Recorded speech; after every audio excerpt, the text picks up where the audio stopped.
This is $1,000 in cash, and if you suddenly came across this kind of money, no strings attached, what would you spend it on? They are put on display so that we can choose the clothing we need and want.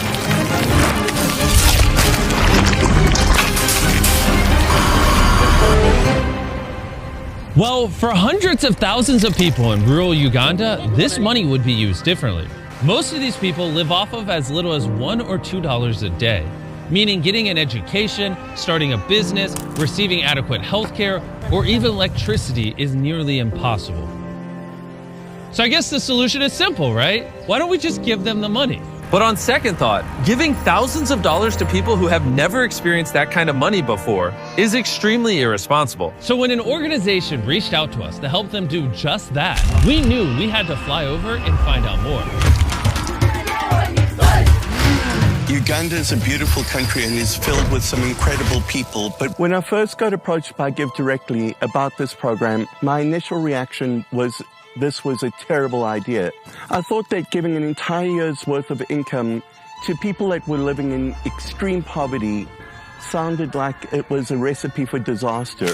Give Directly uses a strict selection process to identify villages most in need and signs up every single family. They then provide the recipients with a mobile phone and they create a unique PIN number.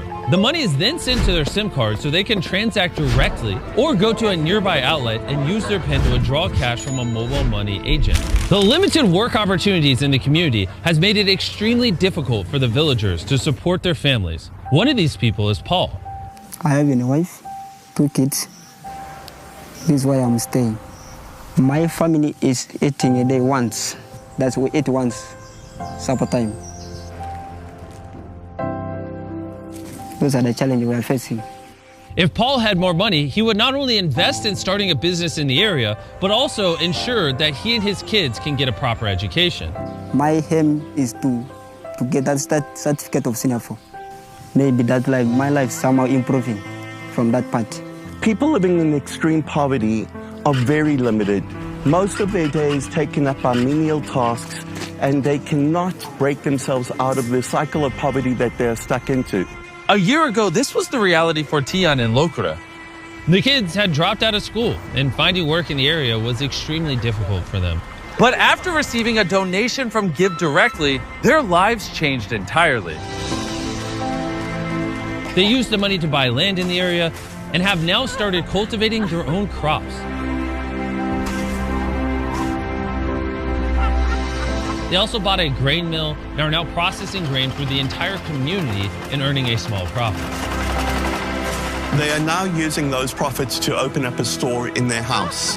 And on top of that, Lokure has now started a refueling station in the village. This is a great example of what this program does because it fuels an economy that allows them to build businesses. But still somewhat skeptical about the idea of direct cash, we wanted to better understand the benefits this would have over more traditional forms of assistance. So we met with Silvesto, a local Give Directly field officer. I'm from this community working in Karamoja. I've grown up here and I was born here. Personally, my story, when I was growing up, I was in school. So it happened that when I reached secondary education, my parents couldn't get money to pay for me going forward.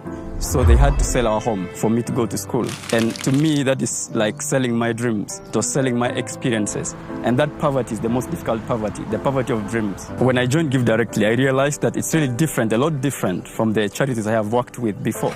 Give Directly, we give cash. When cash goes to a community, even business in that community is boosted. This cash enables them to go for their needs, to pursue them. People are stuck in poverty not because of lack of effort or lack of capability. They are stuck in poverty because of lack of opportunity. One of these people is Joseph, the chief of the village. Some people are owning their land very far. So what you need is also to get some money. And you go and get a land somewhere or you buy. Then these grass houses, the termites also can eat the grass very fast. It cannot last for long. And again, next year, the same thing. You destroy, then you make him repair, you repair. But housing is only one of the many problems the village faces. Hunger, poverty, and lack of education are serious setbacks for the entire community. In addition to the burden of leading his village, Joseph suffers from serious health complications. A few years ago, he had a stroke, which left him debilitated. And because he has no money, he's unable to buy the medicine he needs to remain stable. The living is really very hard. I don't know whether I can survive. I don't know really, because now a stroke is a difficult disease, whereby I don't know. Everybody here has their own unique needs. And what we've realized is that the best way to help these people move towards a better future is by empowering them to make the best decision for themselves and their families. So we have decided to commit to helping Give Directly provide cash grants to 300 families in this village and surrounding areas that will help them build their future. So while the Give Directly team